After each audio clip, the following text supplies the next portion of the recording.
recording the audio and the Discord call for other judges who aren't here.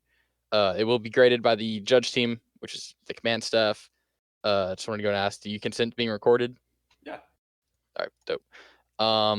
Let's see. This test will affect your placement among the other candidates, so you'll need to know you'll need to answer each question carefully. The interview will consist of 3 types of questions: practical, content, and theory questions, and they all pertain to you being an ODST.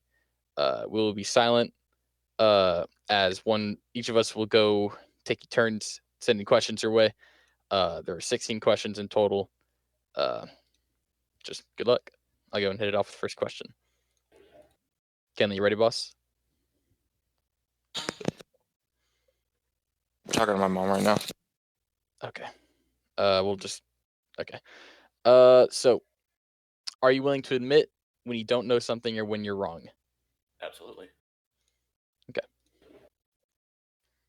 All right, so I don't need to record shit, right? Nope. No. All right.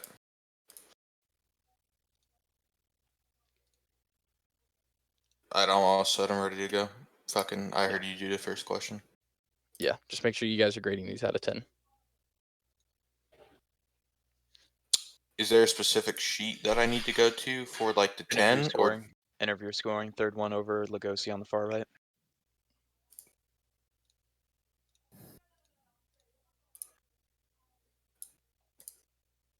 Yeah, I know it's just in the round 3 selection sheet, right? Yep. Mm-hmm. Yeah.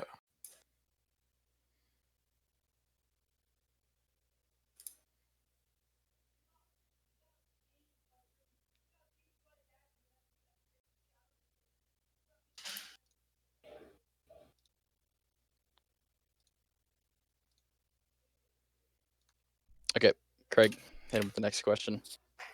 All right, question 2. Can you explain the behavioral expectations of an ODST team member as you understand it? This applies to any scenario related to the 105th. I'm sorry, could you repeat that? Your audio was very quiet for me. Yeah, okay. Can you explain the behavior expectations of an ODST team member as you understand it? This applies to any scenario related to the 105th. I believe so. All right. Okay. Then could you explain it? Yeah. Oh, okay. They, as far as I understand it, the ODSTs are basically the special forces. They go in and take care of particularly dangerous jobs. They're also basically role models for the other Marines or people to look up to. People who I'm trying to find the right phrase for it. You're good. Take your time. They set an example. They show off what a good team should be and how to effectively take care of stressful situations out on the field.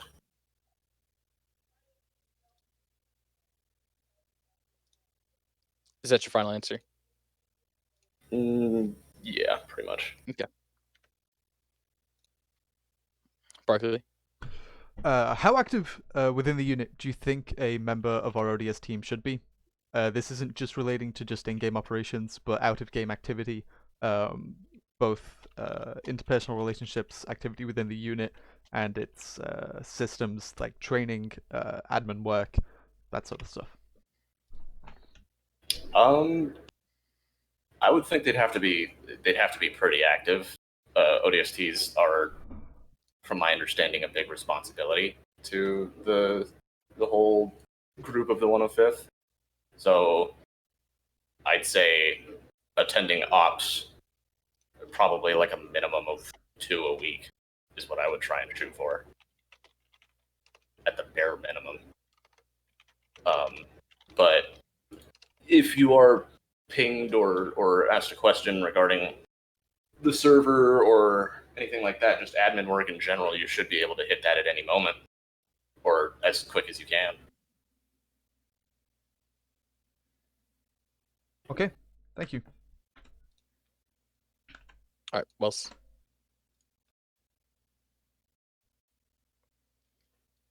There, bud. My fucking mic was muted. Legosi, Sick. the 3Ds of contact. Could you explain it in detail, please? Distance, direction, and description. Not necessarily in that order, but where in like what radial direction a contact is, or an enemy or anything of notice. Not necessarily contact, but the radial direction that something is in, so people know where to face, the approximate distance, so they know how far out into the field they have to look, and then description, so that they know what to expect. So, an example: bearing 209, 1,000 or 50 meters, fire team, and that shows that there's a small number of enemies in that direction at about 50 meters or whatever I said the number was. Yeah, a fire team size element. Thank you. Yep. All right, Canley. Oh, fuck. Explain bounding to me. Explain its uses, applications, and 2 different types of it. Bounding, I believe that is when either 2 people or entire like squads can move from one piece of cover to another, basically leapfrog over each other. One keeps the other one covered with suppressive fire, while the other one moves into their next piece of cover that they can take behind, and then they switch roles on that. The person who just moved becomes the cover fire, and the cover fire becomes the mover. Different ones that I've seen are basically, at least in my experience, they're mostly the same. It's just the number of people that are moving. In one case of training, it was one person moving from one cover to another, and one person was doing suppressive fire. And then there was one where one squad, like green team or red team or whatever, was moving, and the other team would be doing suppressive fire or security if there wasn't any actual contact at the moment, at least pulling security. Is that your final answer? Yes. Okay. A little bit of explaining on that one. So the 2 different types of bounding, bud. There's alternating and successive, right? Size of element has nothing to do with bounding. You can send any number of people as long as there's X amount of rifles covering as there are moving, you're good to go. And if you really wanted to, you could have your automatic rifleman covering while the 3 rifles were moving, because 1 automatic rifle makes up for 8 rifles. You said leapfrog, which is alternating. It's also known as Overwatch if you're a fucking boomer, but it's essentially where one person is covering while the other one moves past them to the next set of cover. Successive, which is the other form, is where one person moves while one person is covering, and then rather than moving past them while they start covering, the person who was initially covering moves to that person's point of cover, and then they keep going to the same cover position each time rather than alternating. So successive and alternating. Make sure you keep that in mind. Okay. I don't think I've ever actually encountered that one before, but definitely. Successive is used a lot less than alternating, but it's still used. Okay. Question 6. Explain the following acronyms and initialisms to the best of your ability. What do they stand for, and how are they used? LDA.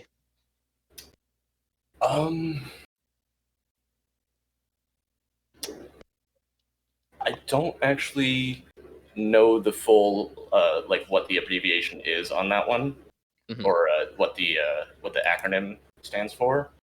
But in my experience, whenever somebody called for an LDA, it was basically pulling security or doing some sort of bounding. It was basically whenever we got out of cover, we would do LDA. Hey, Helms. Yeah. Do you mind if I? Huh? Do you mind if I tell him something real quick? Sure. I won't be verbally giving him the answer. Legosi, do me a favor. I can already tell you're not actually looking at any of the documentation, which is what we want. We don't want you pulling from the original sources we gave you. We want you to study and then remember. But Okay. just do yourself a favor, scroll up to the start of ODST selection text and just look down a little bit. A little bit. What is the second message I put in this channel?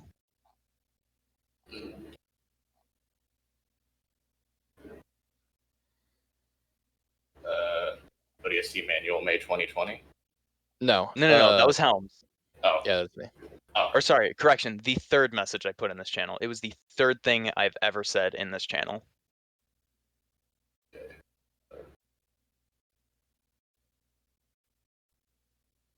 To be fair, actually, wait, Legosi, did you go through the first or second rounds? He was the second round, which is why I'm telling him. Okay, that's fair, actually, yeah. okay. I'm not sure I see. I'll give you 10 more seconds to try and find it, bud. It's right there.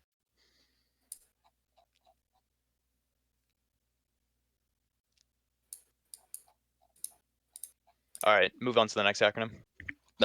CCP. Uh, Come on, Bruno.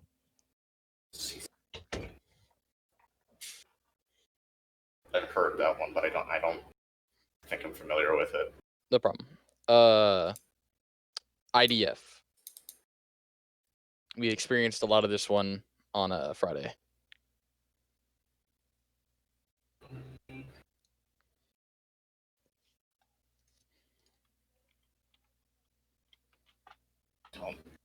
I don't know that one either. TIC.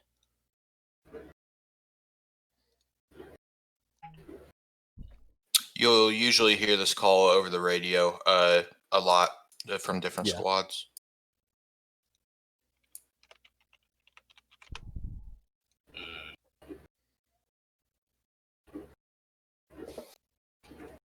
No. Shoot.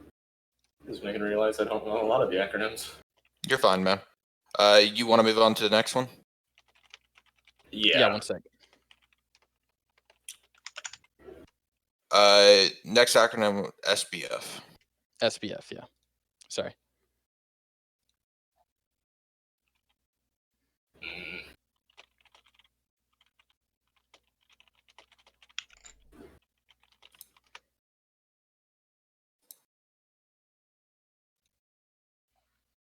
Do you not know? No. Okay. No problem. So I'm going to explain all these in detail to you real quick, just so you're aware and you know what they mean. So Right. LDA is a linear danger area. When you're crossing an open field, a street, an alleyway, or any form of dangerous funnel, typically you set up an LDA, right? It's where one person looks one way, one person looks the other, while the rest of the team crosses. You've done this before, right? Yeah, that's essentially what we were doing the other day. Yeah. Anytime we came out of cover, it was like right in front of a road. So yeah, I guess that or an open field. Okay. So yeah, you have done it. You just didn't know what it was called. Yes. So CCP is a casualty collection point. When people say, as a rifleman, you just need to stabilize them and then start shooting, and then eventually either a medic will come by or someone will take them to a CCP. A casualty collection point is a infield hospital where a bunch of people can receive treatment from either the platoon medic or a designated squad medic. Oh, okay. IDF, right? Typically people, you've definitely heard this. You just don't remember it. When your squad leader tells you to get down because fucking mortars are incoming, typically they say IDF, down, down, down. Right? Indirect Yeah. fire. Yeah, Indirect fire. That's what it indirect stands fire. Okay. Yeah. for. I've actually TIC. heard people call indirect fire. Yeah, you've probably heard them verbally say indirect fire. IDF is indirect fire. TIC. I do this all the time. Craig does it all the time. Helms does it all the time. Fucking squad leaders, team leaders do it all the time. Troops in contact. As soon as you get engaged, hey, troops in contact at this grid ref, fucking wait out. That's what that is. It lets people know you're actively getting shot at. Okay. SBF is support by fire. I don't know, this might not be one you've heard, but essentially support by fire is where a squad leader will be like, hey, team 1, you set up SBF on that rooftop while team 2 pushes into the town. So essentially they are the support by fire element while the other team is the maneuvering element. Does that make sense? Yeah. Craig, question 7, please. Yep. Moving on to question number 7. Do you know what MET-TC stands for and how to apply it? No. I'll give you benefit of the doubt. This actually hasn't really been spoken around Marines for a while, but our manuals and everything do explain how it works. Do you have any idea? Like, does it seem familiar to it all? Familiar to you at all? Most of the time, you'll hear this call in the briefing during the CIC. I think I might have actually heard this one before in actual like boot camp. Definitely. Isn't it like? Isn't it basically just like an overall consideration of an operation? Like they tell you the mission, what the terrain is, what you have at your disposal, enemies to expect, stuff like that. Okay. Hold on. Give me a second, bud.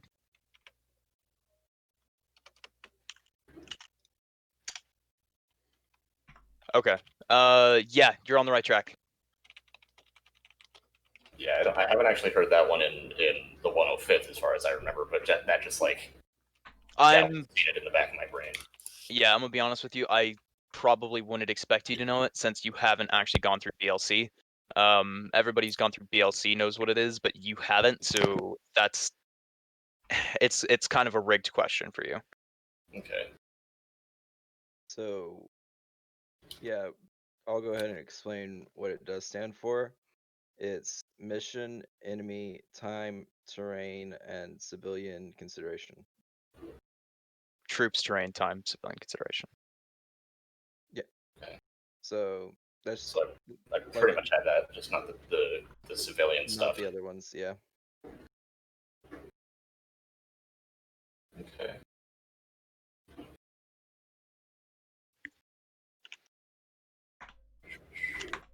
Give us 2 seconds, bud. Oh, no problem. Would the STB field manual be where I would go to get like all these acronyms and stuff down? Because I really feel like I should know these more. So, Or would it be the the booklet handbook? field manual is a very, very generic summary. The platoon booklet as well as the ODST manual both include MET-TC. Someone tried to correct me the other day, and then they felt really stupid when I corrected them. It's if you'd like me to tell you specifically, the 105th Marine booklet, if you look in the command area as well as the communication area, and then pre-fanning plays, all these acronyms are kind of pushed around in those areas. Action phase includes a couple more useful ones like ACE reports and sit reps. Right. The ODST manual, right? If you look at the whatchamacallit, the roles, as well as the fucking oh god, I'm tired. Sorry, excuse me. I think it's the command structure area. You'll see MET-TC and stuff like that as well. Okay. I'll regardless of how this goes, I'll definitely go back and check all that stuff out, give that a thorough reading. There's a lot of stuff that I didn't realize I didn't know. No, you're good. There's a reason we explain it, because even if you don't make it this time around, you know it for the next time. Right.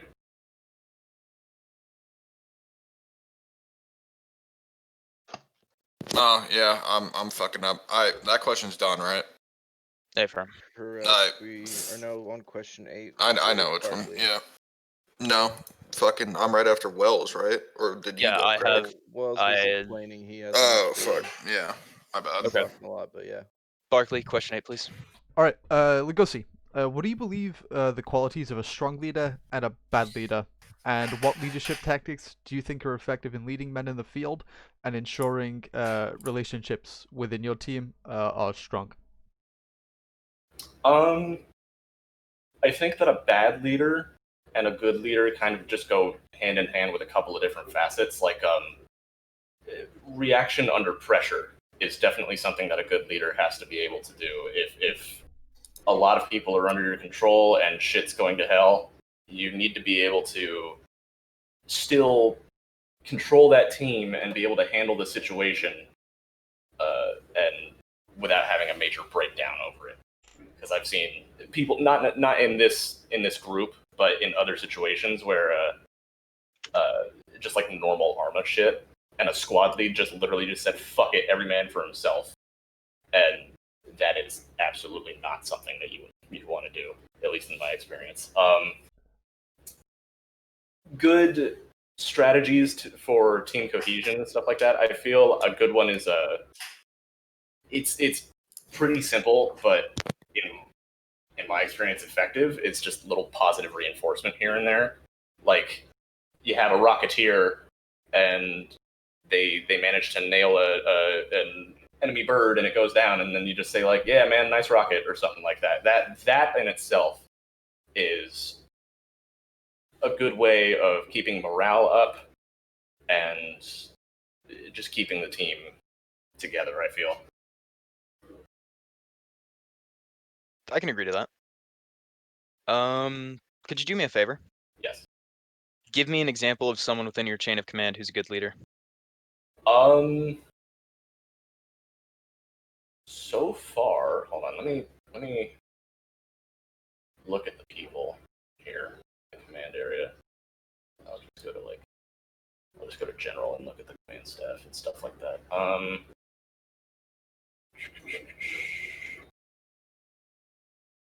Who was this? Somebody was leading my squad on a couple of ops a little while ago, and I'm trying to remember who it was.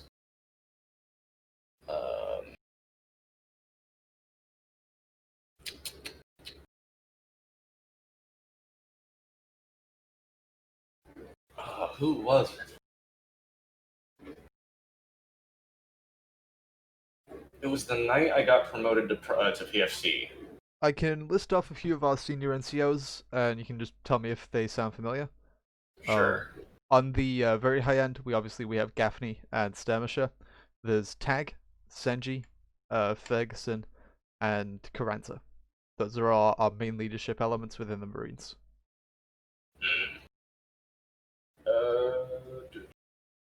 What is... You may have possibly seen Bulk or Nest. I've been with Bulk a couple of times, but it wasn't him that was leading. There was one where our team was one of the only people, or our team was one of the only teams that went out like without a casualty at all. But we went through and like aced it. I think it was the one where there were 3 nukes in the city. You were with Senji. Was that Senji? Firm. Sturm and Senji. I know, because I was right there, and I watched you miss 2 ATs, and I was very disappointed. That, I mean, felt like I had that, but still. Who was it? I don't think it was Senji. Bulk has been pretty good, in my opinion. I've had a couple of ops with him lately. Even in situations where he wasn't technically the squad lead, he would still put in his 2 cents and handle situations that needed to be handled and stuff like that. He was playing as the medic yesterday, and he was all over the place just trying to get everybody coordinated and stuff like that. He was handling it really well, I feel. I'd have to agree to that as well. Is that the end of your answer? Yeah, unless I can remember who else. Because I don't feel like it was Senji. Well, so far, that was a perfectly acceptable answer, so don't worry about it. Okay. So, on to the next question. How capable and knowledgeable are you when it comes to extra skills? This includes systems like advanced medical, advanced ballistics, and individual weapon systems such as the M73 or the Spanker. So far I've been trained on the AR and the Spanker, or just rockets in general.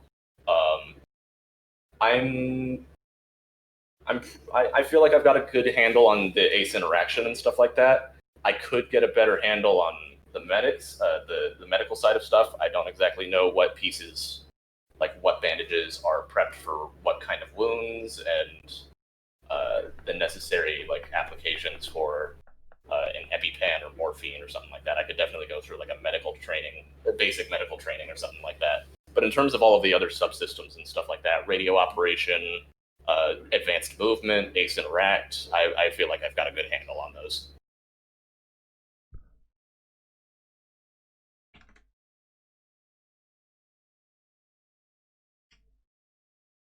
Okay. Canley, next question. Explain the concept of OPSEC, and more importantly, how it can be compromised and dealt with within our operations. OPSEC.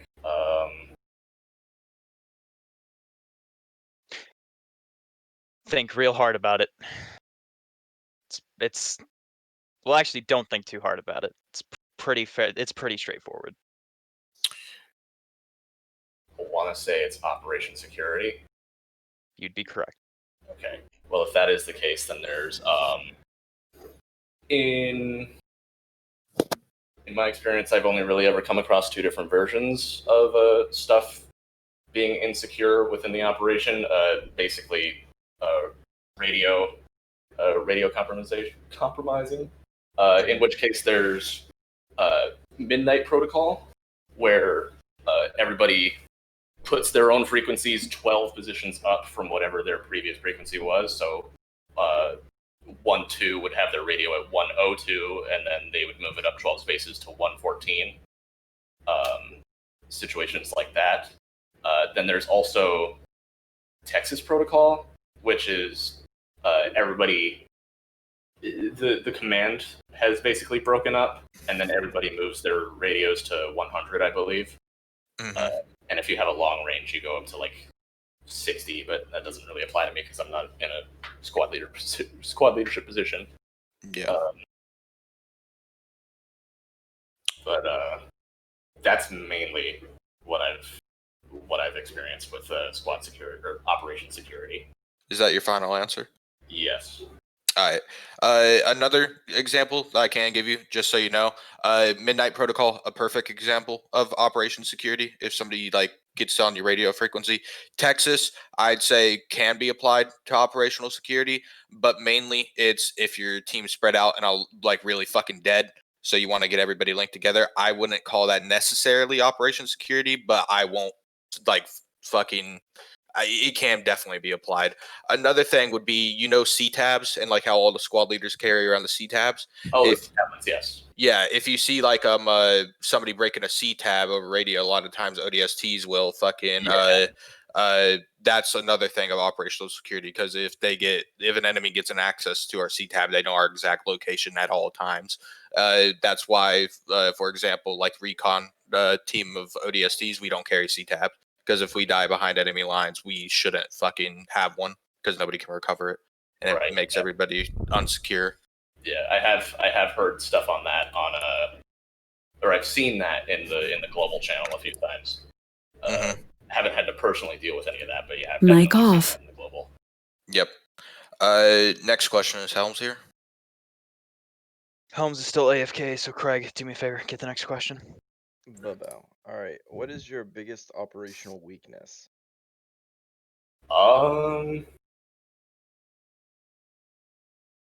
Honestly, the only thing I can really think of in terms of like things I need to work on are telling distance. I have always been awful with distance. So in terms of like the 3Ds, I really can't ever tell it unless I like pull out a rangefinder or the smart scope binoculars or whatever. It's the worst thing. Even in real life, I have a horrible time telling distance. So, but other than that, I feel like formations are fine. I'm a good shot. Usually, sometimes the rocket launcher doesn't agree with me.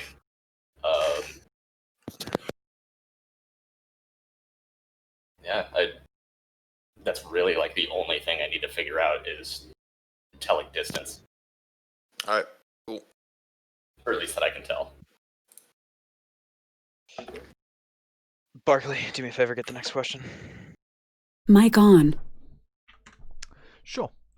So at this point, we're going to be kicking off into theory questions. Essentially, we're going to present you a situation, and we want you to tell us how you deal with it, what steps you'd take, tactics, procedures, stuff like that.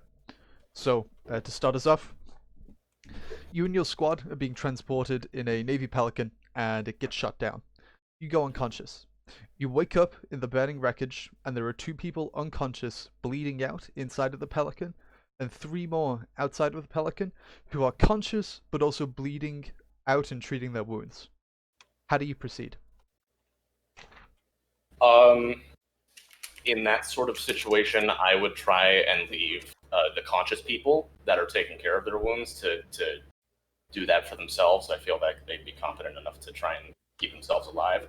The real thing to focus on there would be the people who are unconscious in the wreckage, because they can't help themselves. So you would go in, pull them out if you can, and then do your best to stitch them up, or not stitch them up, but bandage them up and try and get them stable. I feel like something I should have prefaced first is that probably get yourself stable so that you don't bleed out and die while you're trying to take care of these other people. So get yourself stable, bandage up your wounds so that you're not bleeding out, and then try and pull the people out of the wreckage so that you can try and save them. Mm-hmm. Is that your final answer? Yes. All right, cool. Dope. All right. Well, since I'm fucking back and covered in rain, water, I'll go and get the next one. Fun. Question 13. You're operating as a forward recon unit, and you have been tasked with observing a compound behind enemy lines. You've spotted a massive amount of enemy infantry mobilizing in the direction of your unit, and you think you've been spotted. What do you do?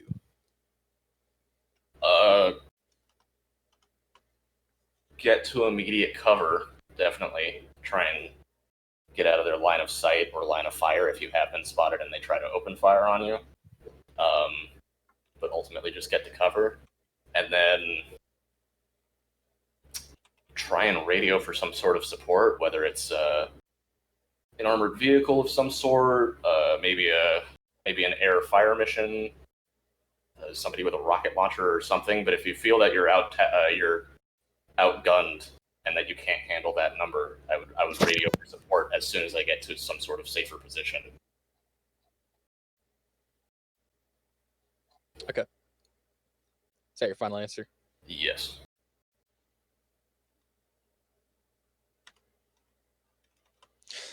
All right, Craig, go and hit him with the 14. I already did it. We're on like Wells or No, Yeah. Canley went, and then I went.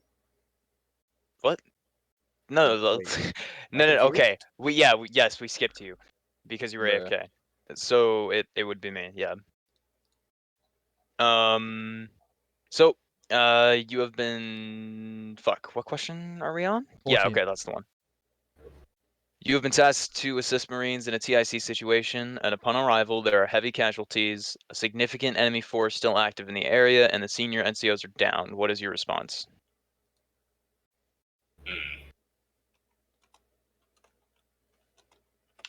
Could you run me through that again, please? Sorry. Yes, I will repeat the question.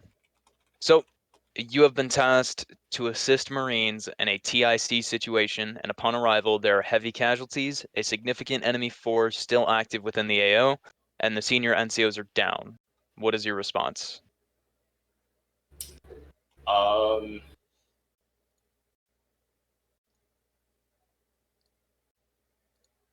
would probably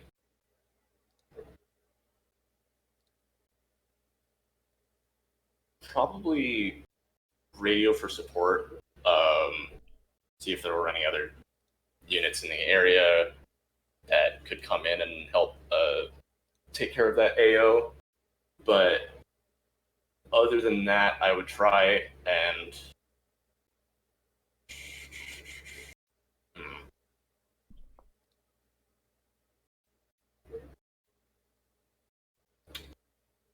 quick question: have I been detected or not yet?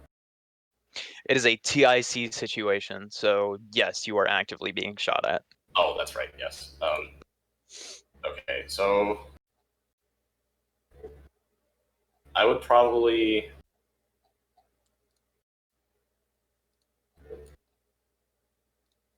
And I'm alone on this, right? I don't have a squad for backup. No, you do. Oh, you do? Okay. Yes.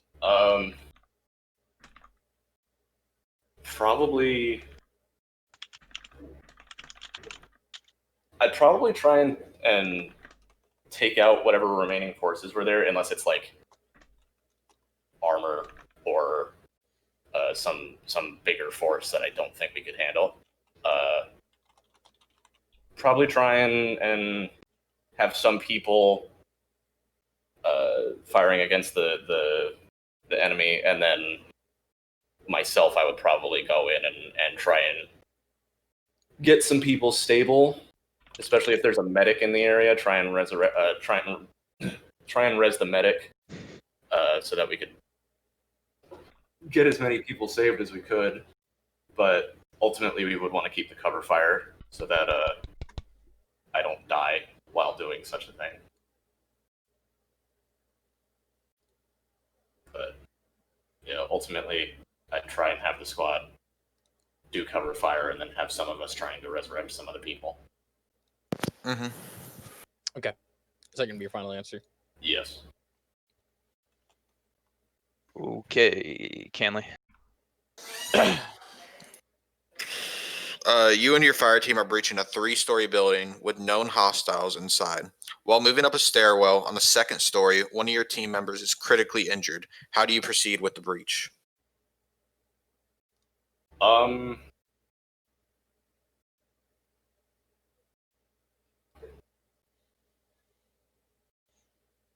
I would say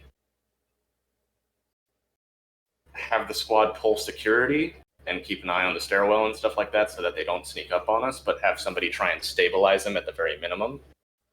And then once he's stabilized, not even like back up and conscious, once he's stabilized, go through and try and clear out the rest of the building. And then once the building has been cleared, do whatever we can to get that guy back up and conscious. Mm-hmm. Yeah. All right. Helms. All right. Question 16 is gonna be the final question. Okay. Do you feel that the staff that is judging your answers are capable and fair with their judgment? Yeah, definitely. All right. That's going to go and conclude this interview. You're free to bounce.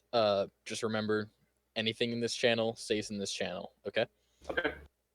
You'll be receiving your grades and scores for the interview, application, and the practical after everything has been said and done and the ODSTs have been selected. Sound good? Okay. Thank you. All right. Take care, bro. We're going to go and get on to the next guy here in a few minutes. Alrighty. Thank you. All right.